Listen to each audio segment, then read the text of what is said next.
Hello दोस्तों, कैसे हैं आप। हमारी आज की कहानी है माफ़ी। अगर यह कहानी आपको पसंद आए तो प्लीज़ इस वीडियो को लाइक शेयर और मेरे चैनल को सब्सक्राइब जरूर करिएगा। चलिए जानते हैं इस कहानी के बारे में। मेरा नाम कोमल है। मेरी शादी आशीष नाम के लड़के के साथ हुई है।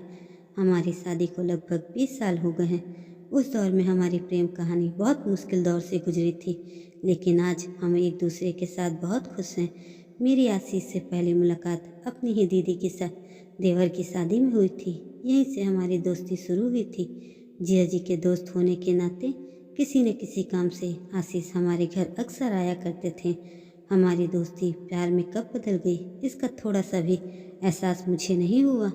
एक दिन मेरे पापा ने मेरे रिश्ते की बात मुझसे पूछी। उस दिन मैंने पापा से कहा कि मुझे आशीष पसंद है, लेकिन घर वालों ने कहा वह हमारी कास्ट और बिरादरी का नहीं है और तेरी शादी उससे नहीं हो सकती है।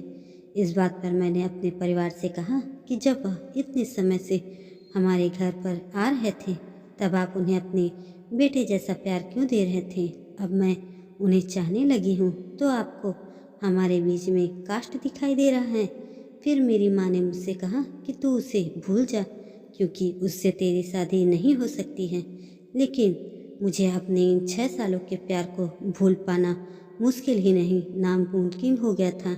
फिर मैंने आशीष से बात किया और उन्हें बताया कि मेरे मम्मी पापा मेरे लिए लड़का ढूंढ रहे हैं, अब हम क्या करें। तब आशीष ने मेरे जीजा जी से बात की, जो कि उनके दोस्त भी थे। जीजा जी ने साफ साफ कह दिया कि तुम दोनों की शादी नहीं हो सकती है, लेकिन तुम दोनों चाहो तो कोर्ट मैरिज कर सकते हो।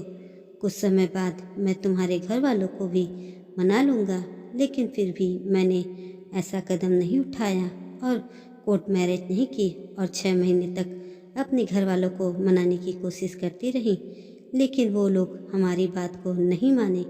मेरे घर वालों को पता था कि आशीष और मैं एक दूसरे को बहुत चाहते हैं, लेकिन फिर भी कास्ट को लेकर वो अड़े हुए थे और शादी के लिए तैयार नहीं हुए। जब मेरे घर की ओर से शादी का दबाव बढ़ने लगा और मुझे लड़का देखने वाले आ गए, तब मैंने और आशीष ने जया जी की सलाह मानकर शादी कर ली, क्योंकि हम किसी भी तीसरे की ज़िंदगी खराब नहीं कर सकते थे।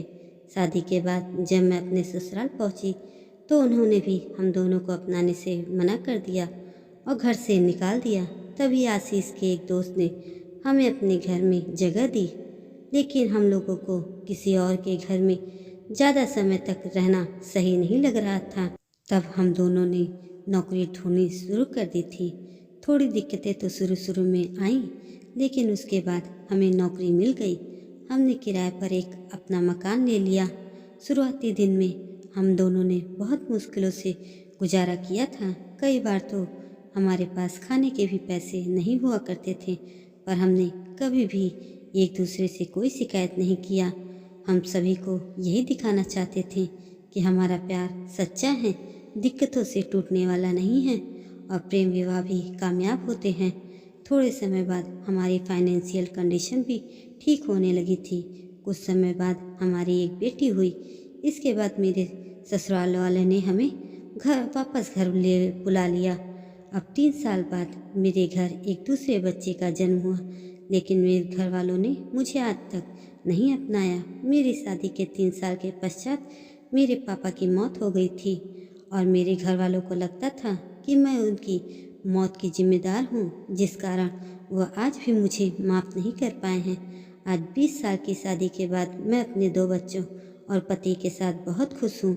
आज भी मुझे अपने घर वालों की माफ़ी का इंतज़ार है। मैं चाहती हूँ कि कम से कम मेरी मम्मी तो मुझे माफ़ करके अपने सीने से लगा लें और ढेर सारा प्यार करें, क्योंकि मैं आज भी यही सोचती हूँ कि अगर मेरी शादी मेरे माँ पापा की मर्ज़ी के साथ होती तो मैं आज और ज़्यादा खुश होती। मैं आज भी अपनी उस गलती के लिए उनसे माफ़ी मांगती हूँ। दोस्तों, यह कहानी आपको कैसी लगी कमेंट करके ज़रूर बताएं और ऐसे ही अन्य कहानियों के लिए मेरे चैनल को सब्सक्राइब जरूर करें। धन्यवाद।